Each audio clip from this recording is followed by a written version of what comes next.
J'ai illustré mon premier livre cette année. Donc, je m'appelle Emma Bertin, je suis illustratrice, je dessine pour plusieurs formes, plusieurs formats. En fait, c'est soit des commandes qu'on peut me faire, soit du travail personnel.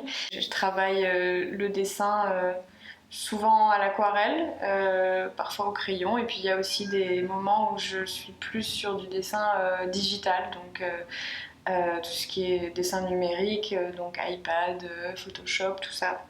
Je me sers un peu de tous les outils que j'ai pour avoir un résultat souvent très coloré. C'est un livre CD où j'ai tout illustré.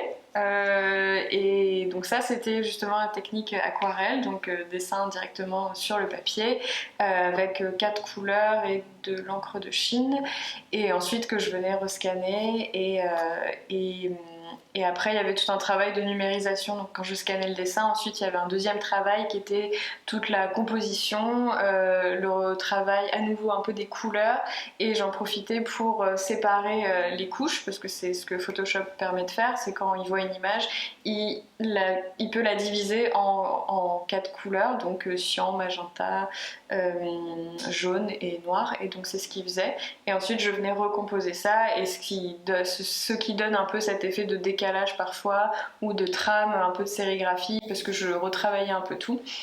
Ce qui m'intéressait surtout, c'est d'avoir encore cette texture de peinture qui persiste, parce que moi je trouve que ça rend le dessin un peu plus vivant, on sent la texture, etc., on sent le trait, et c'est ce qui manque parfois un peu, je trouve, dans le dessin digital. Il y a quelque chose forcément un peu plus froid et moins et plus parfait en fait, et du coup ces petites imperfections là que je renforçais aussi dans cette composition, c'est ce qui m'intéressait aussi. Donc déjà tout le processus m'a plu. C'était vraiment une espèce de chorégraphie de je dessine, je scanne, je recompose, et puis un peu en boucle.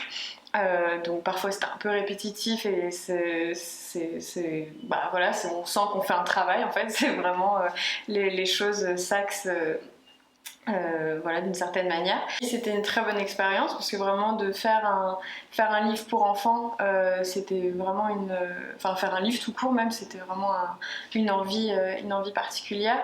Moi j'ai fait les Beaux-Arts à Aix, donc c'est super pour plein de choses, pour apprendre à se libérer, à créer des choses, à trouver un peu son univers, ce qu'on a envie de faire, etc.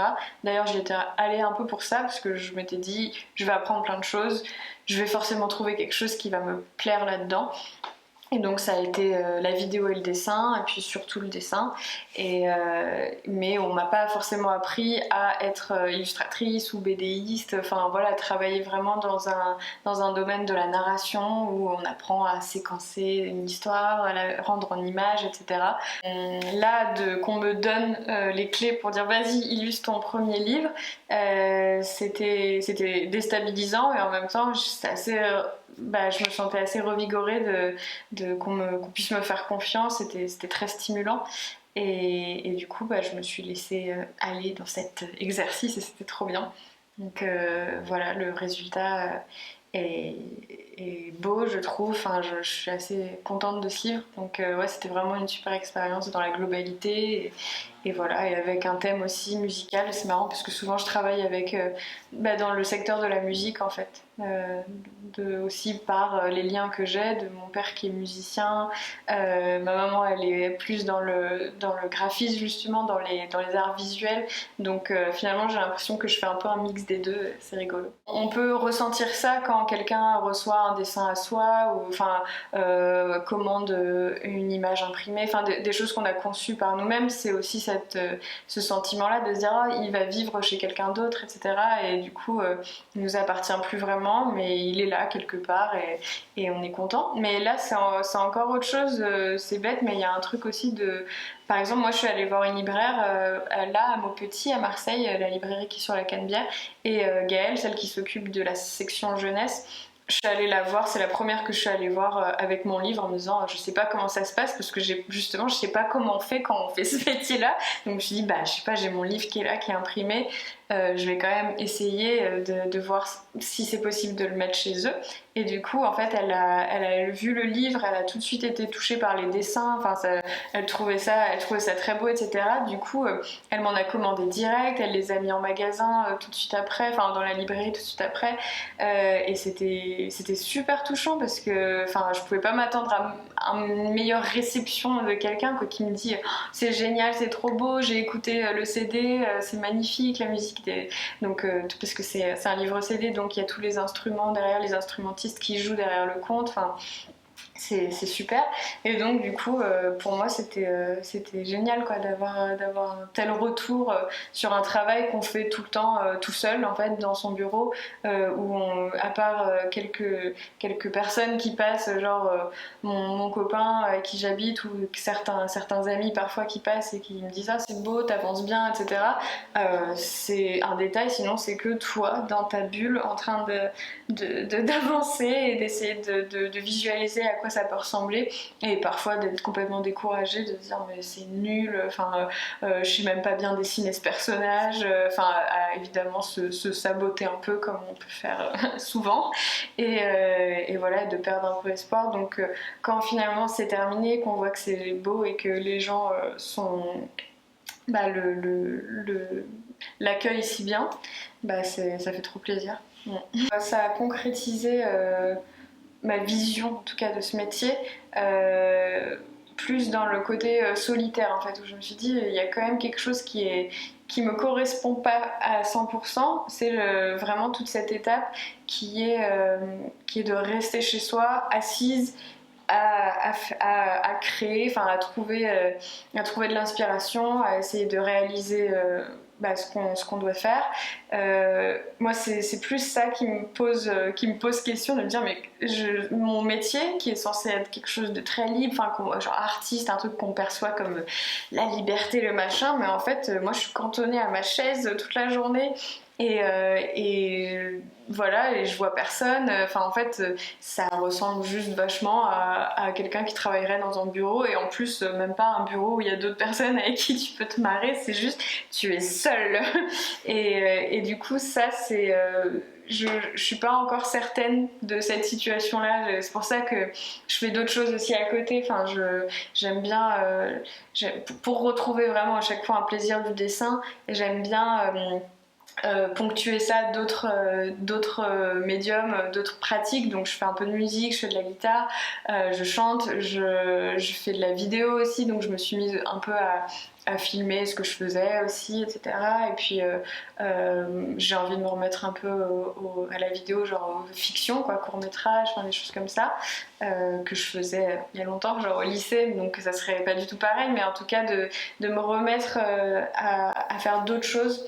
Parce que le dessin, quand j'étais aux Beaux-Arts, ça m'a apparu comme une sorte de révélation, genre ah c'est génial, j'ai plein d'inspiration, enfin je découvre tout un panel de dessinateurs, dessinatrices qui m'inspirent trop, et du coup j'ai envie d'un peu de marcher dans ces pas-là, etc.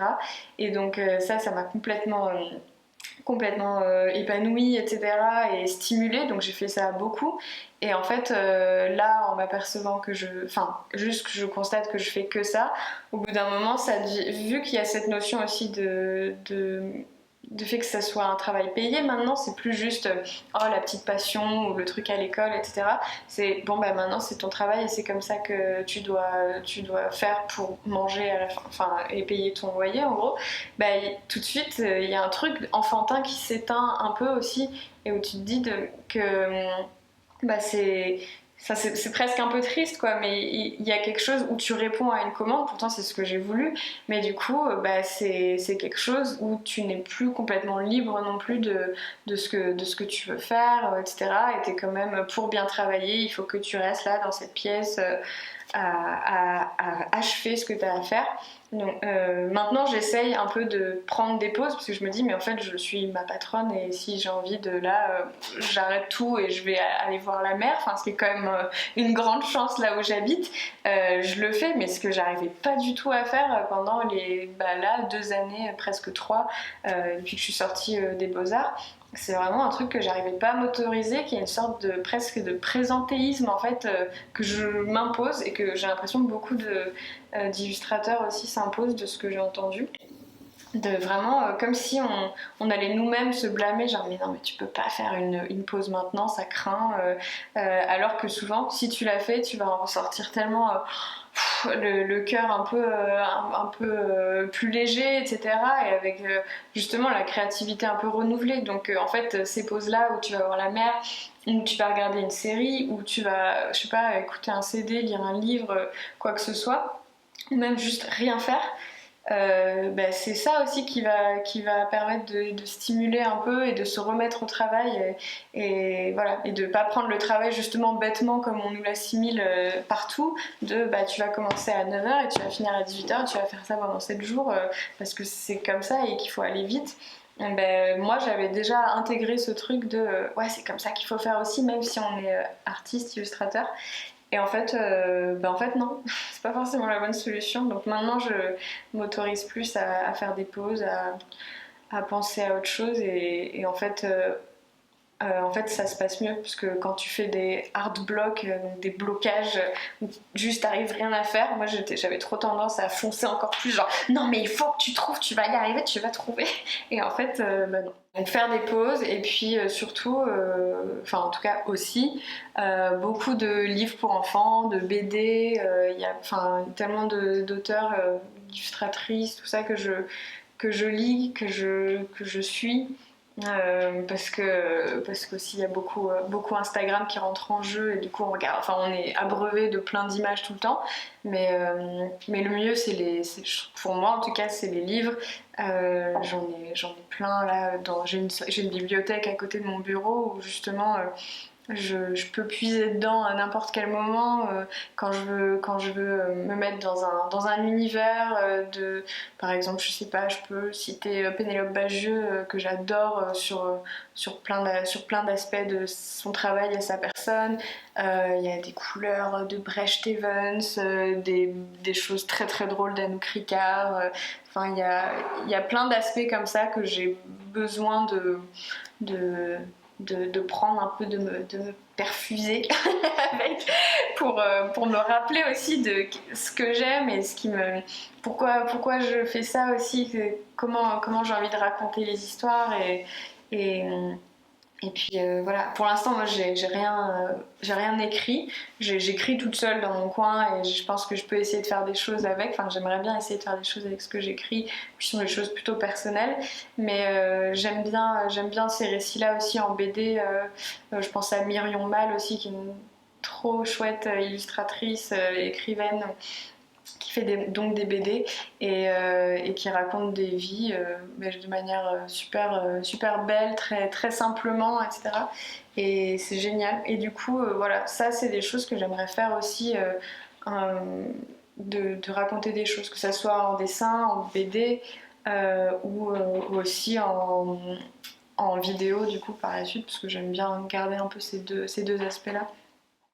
Il y a une grande partie qui est liée à un attachement assez profond à l'enfance, à quelque chose de très naïf, que j'imagine comme étant plein de joie, de créativité, d'épanouissement et une sorte de bulle aussi, la bulle dont je parlais de manière un peu négative parce que trop dans son espace, trop tout seul, un peu trop dans sa grotte, il y a quand même une bulle qu'on se forme qui est exprès pour se protéger aussi d'autres choses.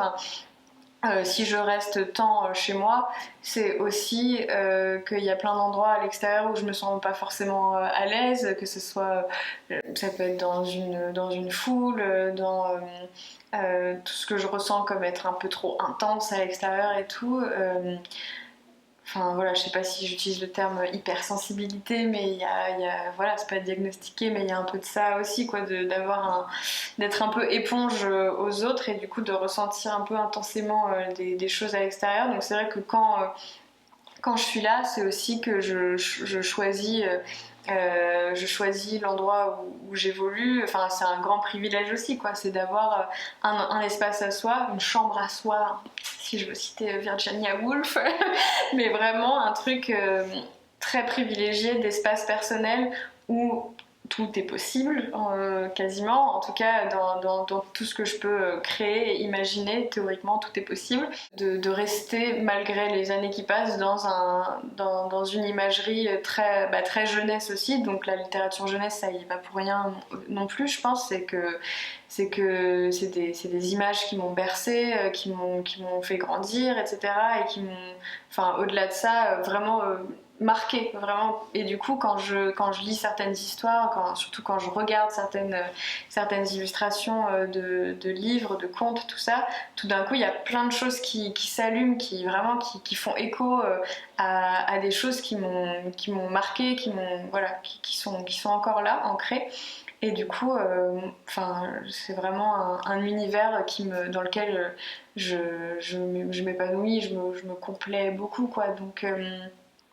Donc j'aime être encore dans cette bulle-là que je choisis pour pas être dans quelque chose qui me fait trop penser au fait d'être adulte, au fait d'être ce qu'on te demande aussi d'être un petit peu. Et voilà, je crée un peu ma cabane d'une certaine manière, quoi, dans cet espace-là. J'ai envie de mettre des couleurs et mettre en image des choses qui me mettent en joie, qui me font rire, qui mettent aussi en scène des choses de l'actualité. Ouais, c'est plus par rapport à l'imagerie de l'illustration, enfin en tout cas des illustrateurs et illustratrices sur Instagram et les réseaux sociaux en général. Il y a quelque chose qui est très pas fabuleux, mais quelque chose de très édulcoré, quoi. Parce que c'est facile de faire des belles images aussi quand on fait du dessin, quand on crée soi-même de l'image. Tout de suite, il y a un cadre, il y a quelque chose qui ressemble aussi un peu à cet appartement, certainement, hein, de la jolie lumière, la plante, le pinceau, la couleur qu'il faut, etc. Et du coup, c'est très simple de mettre vraiment en scène ce truc. Et je pense que c'est des vidéos qui sont très regardées aussi, 7 jours avec moi dans ma vie d'illustratrice, plein de trucs comme ça. Et voilà, mais ce qu'il faut savoir, c'est aussi ce qu'il y a derrière, quoi. C'est comment on s'en sort financièrement, etc. Moi, personnellement, j'ai un travail à côté. Je suis prof de dessin pour les enfants, enfants, ados, aux Beaux-Arts aussi, donc justement là où j'ai étudié. Et donc je donne des cours, des ateliers de dessin tous les mercredis après-midi. Et ça, c'est un revenu fixe. Donc ce revenu fixe, si je l'avais pas, ça serait beaucoup plus compliqué déjà. Donc il y a ça, il y a les aides de l'État, il y a la prime d'activité, la CAF, tout ça. Donc ça crée quand même un noyau qui est très sécurisant, parce que sinon c'est tout sauf un métier sécurisant. J'ai 2 dessins à faire qui sont payés pour des commandes qu'on m'a faites. Après, je ne sais pas ce que je fais. Donc j'ai 300 € devant moi. Après, j'espère que quelqu'un viendra me commander autre chose. Du coup, évidemment, on fait en sorte d'aller chercher. Ça peut être dans la presse aussi, parce que, je disais, je suis pas dessinatrice de presse, mais en gros, de quand même d'illustrer certains articles, parce qu'il y a des magazines qui favorisent ça, d'illustrer vraiment en dessin des articles. Ça, c'est des endroits où on peut essayer de gagner un peu d'argent. Ça peut être pas mal de trucs comme ça qu'il faut essayer de trouver, mais qui sont pas forcément évidents. Donc voilà, c'est souvent il y a soit du RSA, soit des métiers à côté. C'est difficile d'être à fond que dans le dessin au début. En tout cas, moi j'en suis qu'à 2-3 ans d'activité, mais pour l'instant, moi je trouve que je m'en sors bien, parce qu'il y a quand même une stabilité, une espèce de confiance qui s'installe avec certains clients. En tout cas, on propose des choses souvent, donc ça se passe bien, mais c'est pas le métier le plus facile et sécurisant, tout simplement.